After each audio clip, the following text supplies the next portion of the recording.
Hey, it's Kaero. Welcome back to the channel. Today, we're generating magic cards based on popular memes with Urzas A.I. I have not seen these yet, so I'm going to be blind reacting to them. If you like the video, please hit the thumbs up. Consider subscribing for more AI videos and magic content. So here we go. First, we have two buttons. Which one to press? One blue, two generic for a sorcery. Create a 2/2 blue vampire creature token with flying. It can't block when it attacks. Sacrifice at the end of combat, or you can cycle it for one blue and one generic. So that's really cool that the AI did make that. Two buttons. So there are two modes on this. Basically, create that vampire that's like terrible, or cycle it. Who wants to pay 3 mana at sorcery speed to make a 2/2 blue vampire creature token and it can't block, and then when it attacks, you get to sacrifice it? That's incredibly bad. The art is pretty cool. It does have two buttons on it and then like a corpse or something next to it. One of those buttons doesn't do what it's supposed to do, apparently. Whoever pressed it is not looking good. Flavor text is even without touch, a blade always finds its way to a fresh blood stain. Good lord, this is a blue card? That's a black card if I've ever seen it. Let's move on to the next one. Here we have Waiting Skeleton. One black, three generic for a 1/1 skeleton. Look at the picture. The picture even looks like it. It looks like the back view of the Waiting Skeleton meme. Whenever another creature dies, put a +1/+1 counter on Waiting Skeleton. Okay, so that flavor really fits because you play this. It's really expensive for a 1/1, but then the skeleton just waits for other things to die and then gets bigger. I really like the way the AI interpreted this card. What's the flavor text? Even the dead cannot rest forever. So he's waiting in the chair for other things to die and then just getting bigger, and he's like, listen, just because I'm dead doesn't mean I'm waiting forever. Have some of these other creatures die so I can get bigger and I can start attacking. Right? I don't have all the time in the world. Love it. Woman yelling at cat. One white, one generic for a 1/1 human soldier. Tap it, target creature gets +2 or -2, -0 till end of turn. So this is like a 2-drop 1/1 that you just kind of stop people from attacking you for a few turns. You're like, you can attack me, but your power on that creature is going to go down to 0 basically in the early game. Not sure how really good this is. Where's the woman? I see the cat. The cat's standing on its hind legs and it has like two heads. One looks like some sort of like a scarecrow head, and the other is like reared back like this. Is that the person on the left, like a Slender Man woman? And why is there a chicken? I don't know. It's a chaotic scene. What's the flavor? Those cats are stupid. If you want a snack, find something that doesn't run away. Cats, you know how cats are. They're just stupid. Like if you're gonna eat something, find something that doesn't run away, like a vegetable. You ever heard about maybe eating a vegetable, cat? Carrots don't run away, not like mice. Always has been. Two blue, two generic for an instant. Destroy all non-land permanents in blue, mono blue. What's the flavor? The key to victory is no longer the first blow, it's the last one. Full shock.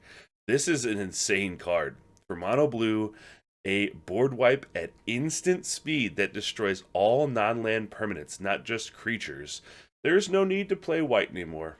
Control players, you don't have to play white. You don't have to play black. You just put in always has been, and in your mono blue deck, counter spells, destroy all any permanents that do come out. Just destroy all non-land permanents, and then when you're ready, just finish them off with a big instant or sorcery spell. That card's actually really insane. That could not be printed. Beep boop. One green, three generic for sorcery. Look at that. Look how cute that robot is. That's just a beep boop robot. That would just make your day. If you had that around the house, that's like a cute Roomba. You know, sentient Roomba. Although it has like a blowtorch on it or something on the top. Or like a soldering welding torch. What does it do? It's a sorcery.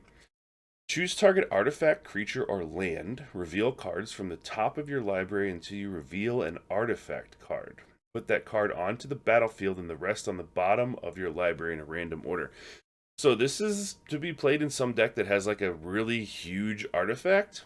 That basically that's your only artifact in the deck and it's like massive. right? Because you could cast this, and if it's the only one in your deck, you just reveal that, put that on the battlefield, and then you're good to go. I'm not sure why we're choosing a target artifact, creature, or land. You just choose one. So, like, it doesn't do anything to that artifact, creature, or land. So when you play this in your opponent, you're like, hey, Johnny, what's that creature right there? Yeah, I choose that. And he's like, what's going to happen to it? And you're like, I'm just playing Beep Boop. And now I have my 12 mana, 10/10, whatever, Blightsteel Colossus or whatever. The flavor is there is an undead animal perforating every third tooth on your face. Okay, Beep Boop, calm down. Calm down, Beep Boop. It's okay. Next is Buff Doge. 1 white, 1 generic for a creature. So 1/1 dog. Look how muscular it is. It's just a mass of muscles and a bunch of dog heads. Simultaneously cute and horrifying. And it's in space. It's not even like in a yard or on Earth. Like, what is that behind it? What are those 3 mysterious Eldrazi lights? What is happening? 1/1 white, 1 white, tap it, tap target creature with power 2 or less. Okay, it's not very buff. It's a 1/1, but it taps down things. I guess that's fine. Flavor is Buff Dude will always come home.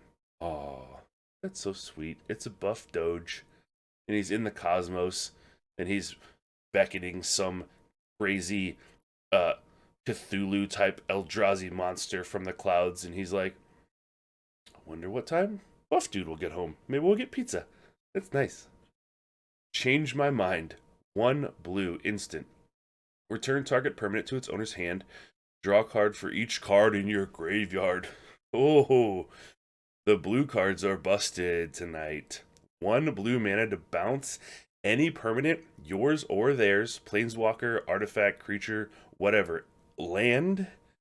You could bounce one of their lands back to their hands, put them behind that way, and draw a card for each card in your graveyard. Play this early, bounce one of their lands, put them behind. Even if, and then play it late. You draw this late. You have 6, 7 cards in your graveyard. Bounce something, draw cards. That card is insane. That's 10 out of 10. Distracted Boyfriend. 1 green, 3 generic for human shaman. 3/2 for 4. Not bad. When Distracted Boyfriend enters the battlefield, create a treasure token. It's an artifact with tap. Sack this artifact. Add 1 mana of any color. And it also has Sacrifice a Treasure. Target creature gains hexproof till end of turn. Hey, this creature is not too bad. This would be a bomb in limited. Play this for 4 at common. Creates a treasure token. It ramps you. If you don't find that you need the treasure token, you can sacrifice a treasure as long as the Distracted Boyfriend's still out and give something hexproof.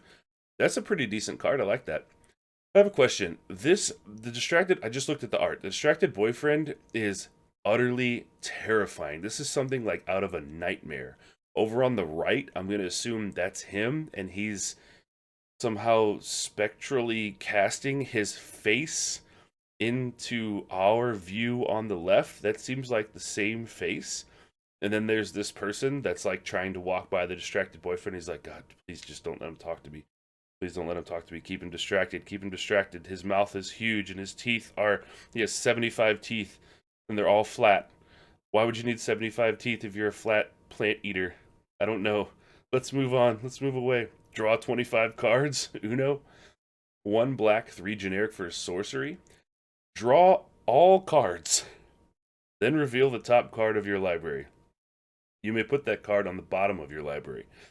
So does this mean that you draw every card that is available to draw in the entire game? Do you draw all of your opponent's cards too? Because even if you draw all of yours, that's actually, you deck yourself and lose the game. But you can put a card that you draw on the bottom of your library, meaning that if you have 43 cards, say, left in your deck, you draw 43 cards and then you put 1 back into your library, so you have a turn to win the game. Or maybe you put something out where it's like you can't lose the game. Like I think there's a Jace card or something like that, or Thassa's something or other, where if you're like out of cards you win or something like that. Let me know in the comments if you know what that is. Flavor is the more self-serving the choices you make, the fewer cards you'll draw. That's kind of like a metaphor for life. if cards are opportunities, you know, more self-serving you are, the less opportunities maybe you get, you know, that's cool. Hey, wait a minute, I have a question. Does the art say fantasy fatty? Is this card trolling me in my own video? It's looking right at me and it says fantasy fatty. Listen, I I create Magic the Gathering content, so I'm a fantasy. I don't like what you're doing here. Stop looking at me. Let's move on. Epic Handshake. One white, one red, one generic for an instant. The handshake is covered in blood. They're two huge hands that are bigger than mountains. Cast this spell only during combat before blockers are declared. It is an instant, so we can do that. Threshold. When Epic Handshake enters the battlefield, if 7 or more cards are in your graveyard, destroy all creatures. Alright, is this good though? This is weird, because you're attacking, right? You can only cast it during combat before they declare blockers. So you can't even wait for them to declare like a block, and then you're like, oh, I don't really like that blocking setup. I'm going to lose too many creatures, so I'm going to destroy everything. Basically, you cast this when they attack you. You don't ever attack and cast this, but when they attack you, I mean, it's kind of cool because it only costs 3 and it destroys all creatures, so it's like a cheap board wipe, but it has a heavy condition on it. But I guess you're not going to destroy a lot of creatures if they don't have them, so whatever. I don't know. Let me know what you think about this card in the comments. This is kind of weird. Flavor is, it takes more than luck to pull off an epic handshake. I would say that's probably true because it takes a during combat before blockers are declared, so fitting flavor text there. Left exit 12 off ramp. Not sure what the art is doing here with compared to the meme. Doesn't really look like it, but it's a land. As long as it's your turn, landfall you control isn't a wizard's lair. As long as it's not, return up to 2 target cards from your graveyard to your hand. So you play this land. Listen, there's a lot of you out there. I know that this is a really popular deck archetype, the landfall wizard lair archetype. But you're not going to want to have left exit 12 off ramp in that deck just because simply when it's not your turn, the landfall you control is not going to be a wizard's lair. However, landfall you control will be a wizard's lair if it's your opponent's turn. And then also you get to return up to 2 target cards from your graveyard to your hand during your opponent's turn. We don't know when that triggers. You can just leave it up to the judge, call them, or whatever. But that's something for them to care about, not for us. This goes in every deck except for a landfall wizard's lair tribal thing. You know what I mean? Okay. There are secret exits at the edges of Krosa. Just one missing card for the recipe. If the recipe is great decks, this is that missing card. Press F to pay respects. 1 white, 2 generic for an instant. Destroy target attacking or blocking creature. That fits perfectly with the title, and that actually really surprises me because I guess the AI can interpret pay respects as in like something like a funeral or something like that. But the fact that this is our first removal card, well, single targeted removal card, and it's press F to pay respects is actually really, really cool. Flavor text is there's a balance between being right and being safe. Seems mildly threatening. If somebody tells me that, I'd be like, I'm not sure how I would take that. Amber Gurt, commander of the Ironhold Knights, said that. That's a really cool card. It's not particularly powerful, but maybe good limited card. Running Away Balloon. Good lord. 1 black, 1 generic for a purple balloon with child. Maybe the balloon's strapped to the child's back. It's an elemental creature. It's a 1/1. Wait, it's an elemental? I see what's going on here. 1 black, regenerate it. No creatures in nature are so immune to an arrow as this balloon. So this balloon is more immune to arrows than any other creature that exists in nature. I know what this is. This is like a balloon elemental. This is like a mimic. All right? So the real thing is the balloon. Then it has this, it's like the anglerfish, where it has this, it's trying to make an image of a child to keep itself safe. But we actually know that this is an elemental balloon. And plus, the child has horrifying features as well. All right, let's move away from that. Sad Pablo Escobar. He looks so sad. There's no tears, he's just quietly sad. 1 blue, 3 generic for a human rogue. The 1/1.